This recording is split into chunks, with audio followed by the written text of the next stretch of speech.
Hello traders, welcome back to the channel. अभी time हो रहा है शाम के 4:53 का और आज की तारीख है 22 सितंबर 2022। आज मार्केट बहुत ही ज़्यादा वोलेटाइल सेशन रहा है। यहाँ पे बैंक निफ्टी ने तो आज बहुत कमाल दिखाया। अलग अलग लेवल से उसने सपोर्ट और रेजिस्टेंस लिया। इस तरह की वोलेटाइल मार्केट में पैसे बनाना बहुत ही ज़्यादा टफ हो जाता है। कभी भी अगर आपने जैसे अगर आप यहाँ पे सेल करो या बाय करो तो पता नहीं कब तेज रिवर्सल आया, जो भी आया है तेजी रिवर्सल आया है। आप यहाँ पोजीशन को होल्ड नहीं कर सकते। आपको जो भी प्रॉफिट आ रहे हैं उनको आपको बुक करते हुए चलना चाहिए। अगर आप छोटे छोटे प्रॉफिट भी बुक करते हुए चलोगे तो फिर यहाँ पे थोड़ा बहुत सिग्निफिकेंट अमाउंट बन सकता है। तो ऐसा ही कुछ आज हमारे साथ भी हुआ है ट्रेड्स में। आज हमारे नंबर ऑफ ट्रेड्स बहुत ज़्यादा हो गए हैं। जनरली इतने ज़्यादा ट्रेड्स मैं लेता नहीं हूँ, लेकिन आज मैंने 4-5 स्टॉक पकड़ के रखे थे जिनमें मैं बार बार एंट्री एग्जिट अलग अलग लेवल पे लेता रहा। तो उसी हिसाब से आज हमारे ट्रेड्स हुए हैं। तो इसमें एक तो हम सबसे पहले यही देख लेते हैं अपना फ्यूचर्स के ट्रेड। फ्यूचर्स में ग्रासिम में मुझे सुबह एक बार को लगा था कि हाँ ये रिवर्सल ले सकता है, जब मैंने पहली कैंडल देखी थी और उस वक्त प्राइस उसका नीचे ही चल रहा था 1710-12 के अराउंड। यहाँ पे ये कहाँ गई, कौन सी, ये पहली कैंडल के बाद जैसे ये नीचे आया तो मेरे लिए ये वाला जो पॉइंट है ये एक बाइंग की जगह बन गई। लेकिन यहाँ पर मुझे उम्मीद थी कि फिर से जाएगा, लेकिन ये एक छोटी कैंडल बना के 10:15 के आसपास फिर डाउन साइड कंटिन्यू होने लगी तो मैंने यहाँ पे अपना लॉस बुक कर लिया। उसके बाद में जो मैंने पोजीशन बनाई थी वो भारतीय एयरटेल में मैंने लॉन्ग की बनाई। फ्यूचर में मैंने आज सिर्फ लॉन्ग ही किया था। भारतीय एयरटेल वाली पोजीशन हमारी बहुत अच्छी परफॉर्म करी और हम उससे सही समय पे, वही मैं कह रहा हूँ ना कि सही समय पे एग्जिट लेना बहुत ज़रूरी है। तो आज की मार्केट वैसी ही थी बिल्कुल। ये जिगजैग बना था और फिर जब मार्केट ने करीब 12:30-1 के आसपास रिबाउंड करना शुरू किया निफ्टी ने, उस वक्त के आसपास मैंने यहाँ कहीं पे ट्रेड लिया था। इस ये ग्रीन वाली कैंडल के बाद यहाँ कहीं पे मैंने एक ट्रेड में एंट्री ली थी और उसके बाद वो ट्रेड यहाँ तक आया। मैंने एग्जिट इस वाली कैंडल पे करी जब 785-86 प्राइस आ गया। 950 का तो इसमें लॉट है। 5,000 तो मेरे यहाँ से यहाँ तक ही चले गए। मेरे को इसमें जो प्रॉफिट बना वो बन रहा था करीब कोई 4,000 के आसपास। यहाँ पे मेरे को 2,000 2,2500 के आसपास का लॉस हो रहा। तो इस तरह से 2,000 क्या करीब 2,300-2,400 के आसपास का। अब इसमें मेरे को 1,500 के अराउंड प्रॉफिट रह गया फिर फ्यूचर्स में। आज वही कहने का मतलब है कि मेजर चीज़ वही रही है कि इतना तेज मूव आए हैं कि आपको बहुत ही जल्दी डिसीजन लेना है कि बुक करना है कि नहीं। जहाँ कहीं थोड़ा बहुत लालच आया वहाँ पे इस तरीके की चीज़ हो सकती है, प्रॉफिट बहुत तेज़ी से वाइप आउट हो सकता है। तो फिलहाल तो एक ये हमारे हो गए फ्यूचर्स के ट्रेड। इसमें तो खैर दो ही ट्रेड थे और ये दोनों हेज्ड थे हमारे ट्रेड्स। ऐसा नहीं कि इस ट्रेड पे हमने कोई हेजिंग नहीं करी थी, वो सारी हेजिंग हमारी ऑप्शंस के साथ है। तो ऑप्शंस में अगर आप ट्रेड्स देखेंगे आज के तो फिर ये बहुत ज़्यादा ट्रेड्स हैं, मेरे रेगुलर ट्रेडिंग डेज से बहुत ज़्यादा है। यहाँ पर ये तो हम पहले से ही होल्ड करके लाए थे 17,700 की पुट। इसका मेरा कल का बाइंग प्राइस ऐसा ही था अप्रॉक्सीमेटली कई 72-73 ऐसा ही 80-80 के आसपास था कुछ। तो यहाँ पे चलो मैं इसको बहुत ही कम ही मान लेता हूँ कि इसमें क्या ही प्रॉफिट होगा।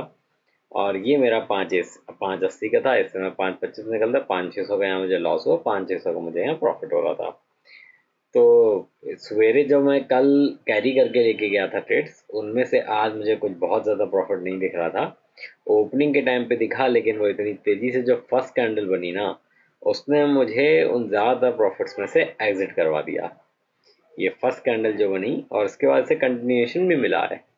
ऐसा नहीं है कि पैनिक में मैं निकला हूँ, मुझे लगा कि हाँ अभी ऊपर ही जाएगा। जब इस वाली कैंडल्स के अंदर यहाँ पे एक क्लोजिंग मिल गई तो फिर मुझे लगा हो सकता है ये कंटिन्यूएशन हो जाए। बट फिर यहाँ पे अगली ही कैंडल ने डाउन साइड का सिंबल दे दिया और फिर तो लगातार कंटिन्यू डाउन साइड ही आती रही। तो बेसिकली हुआ आज ये कि ये वाला गैप फिल करते ही इसने डाउन साइड के लिए कंटिन्यू कर दिया मार्केट ने। दोबारा आके उसी गैप को टेस्ट किया, सेम प्लेस को यहाँ पे टेस्ट किया और फिर डाउन साइड कंटिन्यूएशन। अगर आप यहाँ पे देखोगे तो मार्केट में फिलहाल डाउन साइड की ही कंटिन्यूएशन चल रही है, इसमें कुछ अपसाइड का है ही नहीं। अगर हम इसको ट्रेंड लाइन यहाँ पे खींच रही है, हाँ ये फिलहाल डाउन साइड के लिए ही कंटिन्यूड है। एकदम exact point two point trend line नहीं बन सकती, लेकिन हाँ आप देखोगे तो ज़्यादातर जो अपसाइड्स आई हैं वो इसी ट्रेंड लाइन के बाद डाउन साइड में बदल गई हैं। अब कल के लिए भी उम्मीद ये है कि अगर ये लेवल टूटता है, 500 का लेवल टूटता है, तो हो सकता है आने वाले अगले हफ्ते तक हमें 17,200 के भी दर्शन हो जाएं। उसमें कोई बड़ी बात नहीं लग रही मुझे। और अगर हम इसको डेली कैंडल पे भी देखेंगे ना निफ्टी को, तो भी ये हमको वीक ही दिखाई दे रहा है। यहाँ पर ये लगातार जो 3 छोटी छोटी कैंडल बनी है, जैसे पहले ये छोटी छोटी कैंडल एकदम ऊपर लगातार बनती चली जा रही थी, आप यहाँ से देखोगे ये सब एक दिन का गैप, डाउन साइड गैप और फिर फिल्ड अप, उसको छोड़ के सारी लगातार अब ऐसा ही कुछ यहाँ आते हुए मुझे दिख रहा है, जो कि यहाँ तक आ सकता है 17,200 के लेवल तक, जो इस दिन का ये वाला लो था। तो अब देखते हैं कि इसमें ये वाला लो टेस्ट होता है कि नहीं होता। उम्मीद तो है मुझे कि हो सकता है कि ये वाला लो भी टेस्ट हो जाए, बट डिपेंड करता है। अभी अभी नई नई खबर आई है, तो जैसा कि कल हमने डिस्कस किया था कि यहाँ यूएस में इंटरेस्ट रेट का डिसीजन आना है, उस पर थोड़ा सा पहले उनको सिर्फ 2 और हाइक्स करनी थी, अब उन्होंने अपने नंबर ऑफ हाइक्स बढ़ा दिए हैं कि अब जो है ना अगले साल तक जितने भी मीटिंग होंगी हर सब में हम हाइक करते रहेंगे। तो जब हाई बढ़ाते रहेंगे इंटरेस्ट रेट को अपने इन्फ्लेशन को कंट्रोल करने के लिए, तो उस केस में यहाँ पे मार्केट में डाउन साइड की कंटिन्यूएशन जारी रह सकती है। बैंक निफ्टी पे इसका ज़्यादा असर पड़ेगा, रियल एस्टेट पे भी ज़्यादा पड़ेगा और आईटी पे भी पड़ेगा। तो ये तीनों ही सेक्टर पे थोड़ा सा हमें कॉशियस रहने की ज़रूरत है। अगर 17,200 टूटता है तभी कुछ मेजर बिकवाली का सोचें, उसके पहले कुछ मेजर बिकवाली करने की ज़रूरत नहीं है। तब तक बस होल्ड ही करते हैं। वो भी ये नहीं कि डे में टूटा और फिर वापस आ गया, आपने डे में ही सब कुछ बेच डाला। अगर 17,200 17,000 का ये बीच का जो जोन है, यहाँ से यहाँ तक 17,000 तक, इसको तोड़ता है तो फिर हम थोड़ी थोड़ी पोजीशन हल्की मुझे लगता है करी जा सकती हैं। फिलहाल देखते हैं कि और बाकी के हमारे क्या ट्रेड्स रहे। हाँ तो ये दो तो हम मान लेते कि इसको कुछ हुआ ही नहीं। अब उसके बाद जब मुझे बाइंग का लगा था ना, जिस वक्त मैंने ग्रेसिम उठाया, उस वक्त मैंने यहाँ पे उसके फेल होने के बाद मैंने ये सारे पुट उठाए। कोटक महिंद्रा का पुट, वोल्टास का पुट, टेक महिंद्रा का, जेएसडब्ल्यू स्टील का फिर से उठाया जो अभी भी एग्जिट किया था 5.25 से 5.80 फिर उठाया। ये 7 के भी ऊपर चला गया था, लेकिन मैं इसमें प्रॉफिट बुक नहीं कर पाया। एचडीएफसी बैंक का भी पुट उठाया। तो और यहाँ पे बारी बारी से सेल करने मैंने शुरू किया है। जैसे मुझे लगा कि हाँ अब बॉटम हो गया ऑलमोस्ट, जो कि मेरा 600 का एक्चुअली पहले टारगेट था। मैं निफ्टी के हिसाब से ही इन सबको ट्रेड करता हुआ चल रहा था। सब में मेरा ये टारगेट था कि 600 पे आके निफ्टी थोड़ा रुकेगा, वहाँ पे हमने यहाँ पे कहीं सेलिंग करी मैंने, और यहाँ पे मैंने कहीं इन सबको बुक कर लिया। ये वाली जो ग्रीन कैंडल आई है 11:15 वाली, तो धीरे धीरे मैंने यहाँ पे बुक करने शुरू कर दिए, डिपेंडिंग कि किसमें अच्छा अच्छा प्रॉफिट आ रहा है। इसमें मुझे कोटक महिंद्रा बैंक में ठीक ठाक प्रॉफिट मिल गया, एचडीएफसी बैंक में भी मिला। महिंद्रा महिंद्रा को फिर मैंने लॉन्ग कर दिया यहाँ पे, क्योंकि ये 1300 के लेवल पे चल रहा था। मेरा व्यू था कि 1300 के लेवल पे इसे खरीदेंगे और 1320 तोड़ता है तो हम इसे होल्ड करके ले जाएंगे। हालांकि 1320 उसने नहीं तोड़ा। फिर उसके बाद मैंने उसके बाद फिर से ये सारी सब पुट यहाँ पे सेल कर दी।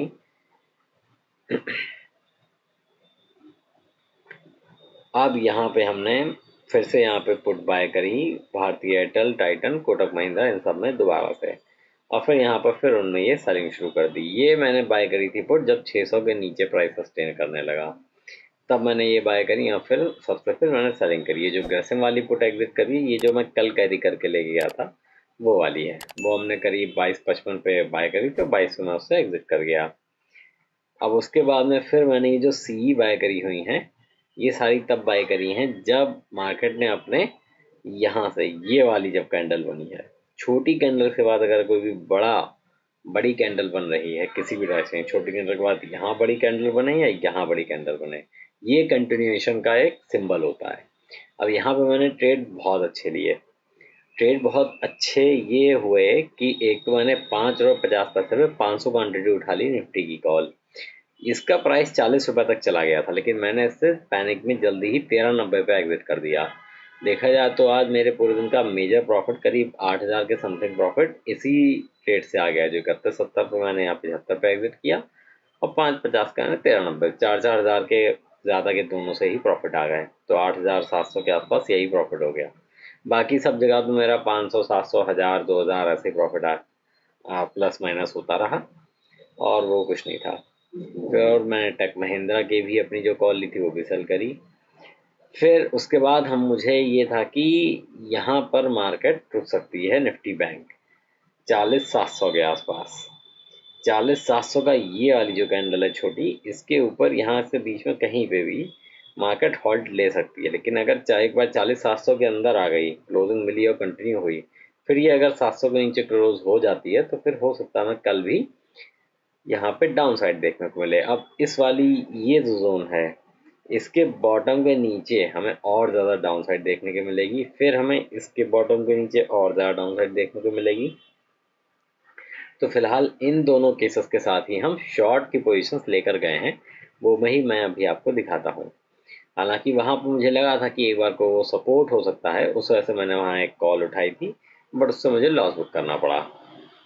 फिर क्योंकि छोटी कैंडल्स के आसपास ही जनरली सपोर्ट रेजिस्टेंस बन रहे होते हैं। अब मैंने महिंद्रा से जो मैंने पहले उठाई थी 1320 तक वो गया भी था महिंद्रा का प्राइस। तो आप देखेंगे तो 1300 के लेवल पे इसने आज सपोर्ट ले रखा था पूरे दिन। ये जब यहाँ सवेरे ओपनिंग हुई, बहुत अच्छी अपसाइड आई, फिर नीचे जब भी डाउन साइड या 1300 के आसपास ही इसने सपोर्ट लिया, सपोर्ट पर हमने बाय किया, 1320 तक गया, हमें एग्जिट मिला है 1310 के आसपास। हम तुरंत एग्जिट नहीं लिया हमने यहाँ पे, यहाँ 1320 हो गया। अब ये इसका मेरा व्यू था कि तोड़ देगा तो मैं इसको कैरी करके ले जाऊंगा, और ये तोड़ने के भी चांसेस मुझे लग रहे थे। जब अगर ये निफ्टी 700 के ऊपर सस्टेन कर जाता, तो 700 मतलब 17,700, और ये 40,700 अगर नहीं तोड़ता तो मतलब वहाँ पे ये थोड़ा सा अपसाइड आ सकती थी। क्लोज होते होते भी जो लास्ट ट्रेडिंग प्राइस है वो भी ऊपर ही आके ट्रेड किया है। अगर आप देखेंगे महिंद्रा इस वक्त बहुत ही ज़्यादा बुलिश लग रहा है। बैंक निफ्टी में थोड़ा सा ही अपसाइड है, लेकिन महिंद्रा में एक अच्छी खासी अपसाइड आई थी। लास्ट क्लोजिंग के पहले भी जो आखिरी वाली कैंडल, उसमें भी अच्छा ट्रेड हुआ था। बट अगर ये 1300 के ऊपर टिका रहता है तो ही इसमें अपसाइड आने के चांसेस हैं। अगर ये 1300 के लेवल को तोड़ के यहाँ पे ट्रेड करने लगता है, लगातार स्टे करता है 1300 के नीचे, तो फिर इसमें डाउन साइड आ सकती है 1280 तक। 1280 के बाद फिर 1250, 55 का लेवल भी आ सकता है। तो वो सारे लेवल्स तो हम देखते हुए चलेंगे। फिलहाल तो ये है। तो यहाँ से हो गई एग्जिट। उसके बाद मैंने JSW स्टील में फिर एग्जिट ली, और ग्रासिम में JSW स्टील में एंट्री ली, ग्रासिम में एंट्री ली, टेक महिंद्रा और कोटक महिंद्रा बैंक। टेक महिंद्रा में पहले हम कॉल ले रहे थे, लेकिन यहाँ पे पुट मैंने इसलिए ली है क्योंकि टेक महिंद्रा का अगर हम चार्ट देखें, जब ये इसकी वजह से ये जो लास्ट वाला मोमेंटम आया है, यहाँ से इसने अपना ये जो जोन बनाया था इसको तोड़ा। फिर 1050 पे मेरा था कि हाँ एक राउंड लेवल है, उसको अगर तोड़ता है तो ये और नीचे जा सकता है। अब 1050 क्यों, अगर आप ये देखो ये वाला लेवल देखो, तो सारे 1050 के ही आसपास हैं। अब 1050 के आसपास जब ज़्यादा लेवल बन रहे हैं, उसके नीचे अगर क्लोजिंग मिल रही है, उसके नीचे प्राइस सस्टेन कर रहा है, तो मेरा व्यू ये हो जाता है कि हाँ यहाँ से ये नीचे जा सकता है, और फर्दर 10-30 तक का लेवल इसमें हमें देखने को मिल सकते हैं, 1030 के आसपास तक। तो इस लेवल के ही चलते मैंने, एक तो ये एक जोन बन गया है पूरा, इस जोन को नीचे से जब ये तोड़ेगा तो फिर ये ब्रेक डाउन होगा, और ब्रेक डाउन की सूरत में जितने का ये जोन है 1070 से 1050, 20 रुपये 30 रुपये, उतना ही एटलीस्ट हमें डाउन साइड भी देखने को मिल सकती है। तो देखते हैं इस जोन के टूटने के बाद कल हमें इसमें कैसी डाउन साइड मिलती है। और अब आते हैं नेक्स्ट ट्रेड जो हम कैरी करके ले गए, JSW स्टील। ये हमने पहले भी डिस्कस किया था कि JSW स्टील में जो ट्रेंड दिख रहा है वो डाउन साइड का दिख रहा है, लेकिन आज इतने तेज़ी से आज जो ऑप्शन के प्राइसेस वो मेल्ट हो रहे थे। यहाँ से यहाँ तक तो हमने कैरी किया, यहाँ से यहाँ तक इतनी तेज़ आया कि हम प्रॉफिट ही नहीं बुक कर पाए, और कोई 35-40 रुपये के लॉस में हमें एग्जिट करनी पड़ी है। यहाँ पे जब प्राइस ट्रेड कर रहा था तब तो 3,500 के आसपास हमारा प्रॉफिट चल रहा था। तो देखते हैं कि अब आगे कैसा रहता है। अगर ट्रेंड देखेंगे इसमें तो लगातार डाउन साइड का ही ट्रेंड है, हो सकता है ये डाउन साइड कंटिन्यू रहे। दूसरा जो हम कैरी, तो इसीलिए हम कैरी करके लेके गए कि हाँ अगर नीचे खुलता है तो फिर यहाँ पे अच्छा लेवल हमें मिल सकता है, कोटक महिंद्रा बैंक और ग्रासिम। तो कोटक महिंद्रा बैंक को भी अगर हम देखें, इस पर भी हम लगातार कल हमने इसमें फ्यूचर्स में भी खूब ट्रेड किया था, लगातार डाउन साइड का ही कैंडिडेट है, न्यू लोज बनाता चला जा रहा है। अब यहाँ पर ये 1897 के आसपास ज़रूर इसका लास्ट ट्रेडिंग प्राइस है, लेकिन अगर ये इस लेवल के नीचे निकलता ना 1880 के नीचे, तो इसमें बढ़िया गिरावट देखने को मिलेगी। अब आ जाते हैं हम ग्रासिम पे, और अगर ये तोड़ देता है 1900 को, तो मैं इसी स्टॉक में फ्यूचर्स बाय कर लूँगा। अगर इसमें लेवल देखेंगे तो 1920 और फिर 1900 है अब लेवल, इसके पहले 1940 के आसपास लेवल था। हर 20 रुपये पे एक लेवल बनाता चला जा रहा है। अगर ये 1900 का लेवल तोड़ेगा तो फिर हम फ्यूचर्स लॉन्ग कर देंगे, 1880 का लेवल तोड़ेगा तो हम अपने स्ट्रेट में बने रहेंगे। और अगर हम ग्रासिम में भी देखें तो ग्रासिम में एक जोन में है, ये जो जोन यहाँ पे बनाया, पहले 1800 से गिरावट आई, गिरावट के बाद ये पूरा एक जोन बना रखा है इसने, बहुत टाइम से इसी जोन के भी स्ट्रेट होता रहा। क्लोजिंग के टाइम पे ज़रूर ये अप रहा है, लेकिन अगर इस स्टॉक में हमको लेवल 1730 के नीचे आकर 1720 के लेवल को कभी तोड़ देता है, 1720 या ये नहीं, ये लेवल है 1710 का, इसके नीचे निकलता है तो फिर यहाँ पे एक अच्छी खासी गिरावट देखने को हमें मिल सकती है। और अगर नहीं तोड़ता है तो इसमें भी हम फ्यूचर्स लॉन्ग कर सकते हैं 1730 के ऊपर।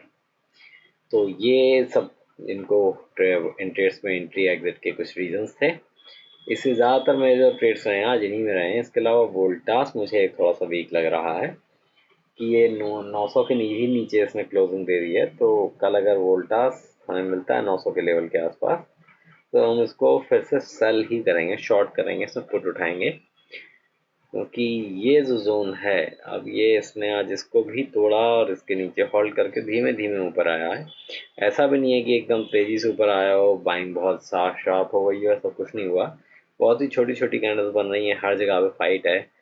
तो एक बार अगर ये इस लेवल को तोड़ के फिर से इस लेवल के नीचे सस्टेन करेगा 895 के नीचे, तो फिर इसमें और गिरावट आ सकती है। 900 पे भी मिलेगा तो भी हम इसको 900 905 के बीच, वहाँ पे भी हम इसमें ऑप्शंस बाय कर सकते हैं पुट की। तो फिलहाल ये था आज का टोटल हमारा ट्रेड। करीब 13,000 के आसपास का प्रॉफिट हमें ऑप्शंस में हुआ है और 1500 के आसपास का प्रॉफिट आज हमें फ्यूचर्स में हुआ है। तो टोटल हम 14,500 का प्रॉफिट आज बुक कर चुके हैं। और ये थे आज के हमारे सारे trades. Thanks for watching, see you guys tomorrow.